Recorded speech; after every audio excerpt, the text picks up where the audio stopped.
Bentornati sul canale per il terzo e ultimo episodio da Timor-Leste.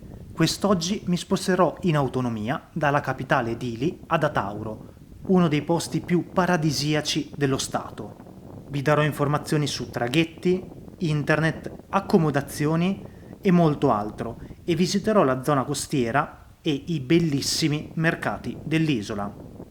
Quindi preparatevi a godervi questo nuovo video e iscrivetevi al canale per supportarmi e per non perdervi tutte le mie prossime avventure.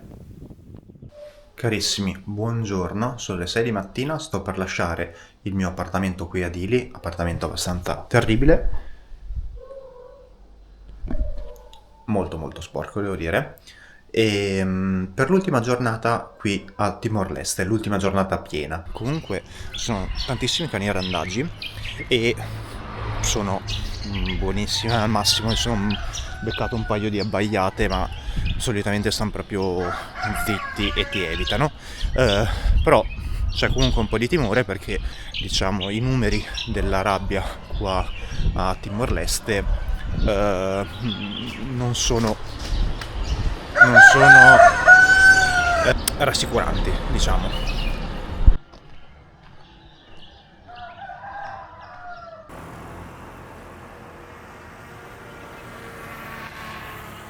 Allora, sono arrivato sulla costa e giusto per dirvi che ci sono due opzioni per andare, anzi tre opzioni per andare dall'altra parte a Tauro, che si vede proprio là in lontananza. Una è quella che è la nave veloce, ma mi hanno detto che non è molto sicura e poi al ritorno in teoria parte alle 3, però molte volte parte prima, mezzogiorno, l'una, quindi boh. E l'altra è quella là in fondo che adesso poi vi faccio vedere meglio, e è la Public Ferry.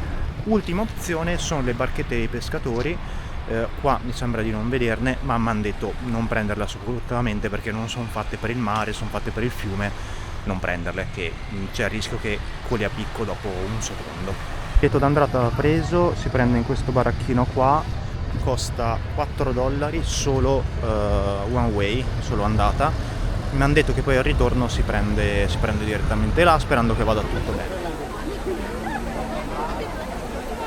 Questa è la barca che prendo io, quella più lenta, mentre là in fondo, molto più piccola, c'è quella veloce. Dovevamo partire alle 8, ci stanno imbarcando, sono le 8:30, vediamo quando partiamo. Allora, sono arrivato a Tauro, sono le 11:30 e siccome ho il traghetto per tornare indietro, perché domani riparto per l'Indonesia e poi per l'Italia, non penso che riuscirò a fare snorkeling, non sono sicuro, adesso provo ad andare a chiedere. Comunque sto passando il mercato locale, probabilmente è un po' tardi perché tante bancarelle sono vuote. Comunque il viaggio è andato bene, direi molto bene, l'acqua fin dal porto è molto bella.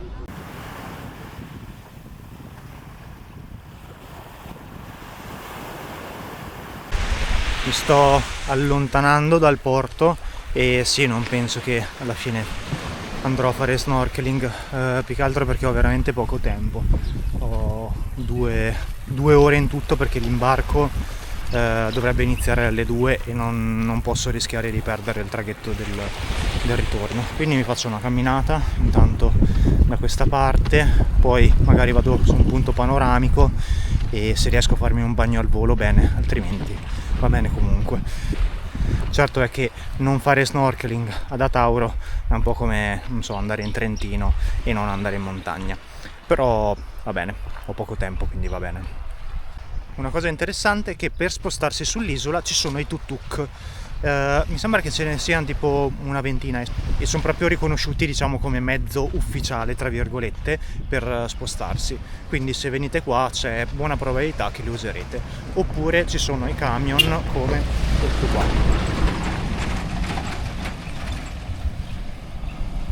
E se per caso non vi piace il mare potete venire qua comunque, perché sì, qui c'è la costa, qua c'è tutta la catena montuosa e avevo guardato il sito di un paio di agenzie guest house, offrono anche trekking guidati.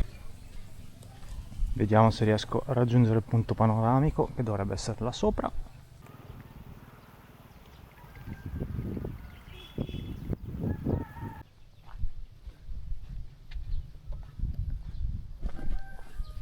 Che caldo! Proprio l'ora peggiore. Scotta tantissimo il sole.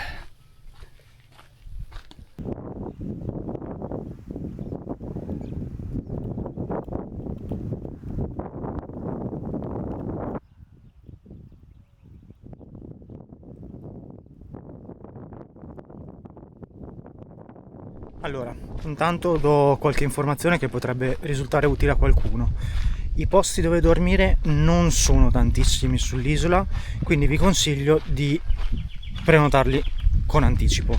Penso che nella maggior parte dei posti non si possa pagare con la carta, quindi portatevi sicuramente i contanti, e ci sono tantissimi posti che noleggiano l'attrezzatura, sia le barche per andare a fare dei giri, sia l'attrezzatura da sub e da snorkeling, quindi su quello potete dormire sereni. Mi raccomando, c'è da tener conto che le sistemazioni sembrano tutte abbastanza semplici, quindi non aspettatevi magari massima pulizia, acqua potabile o cose del genere, insomma. Però ecco, in base ai vostri standard scegliete la cosa migliore per voi. Per quanto riguarda internet, a me con la SIM locale prende. Secondo me, se avete una eSIM, dubito vi prenda. Io mi sembra che ho Telecom, che dovrebbe essere fornitore maggiore del paese. A me per ora in questa zona prende, magari in altre zone dell'isola poi non prende. Allora, ho pranzato, $3 di pranzo sperando che non mi faccia male, ho preso il biglietto per il ritorno e chiesto a che ora parte? Ma le 2, 2:30, le 3. Quindi devo stare nei dintorni e sono tornato un attimo nel mercato.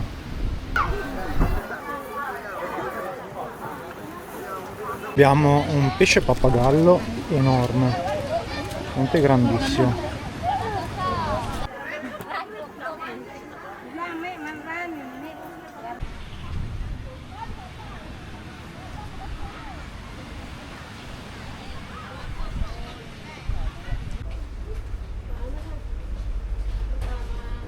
La mia avventura qui a Timor-Leste finisce qui, perché domani ho il volo per l'Indonesia e poi dopodomani ritornerò in Italia dopo più di 3 settimane di viaggio. Devo dire che il paese mi è piaciuto molto. Sinceramente avrei voluto esplorarlo meglio, sarei voluto andare a Baucau e soprattutto all'isola di Giaco, che deve essere bellissima, veramente natura decisamente incontaminata, però sarà per un'altra volta, anche se purtroppo i voli costano tanto. Detto questo, io vi ringrazio di essere rimasti fino alla fine, vi chiedo di iscrivervi al canale se non l'avete già fatto e vi do appuntamento ai prossimi video da altre parti di mondo. A presto!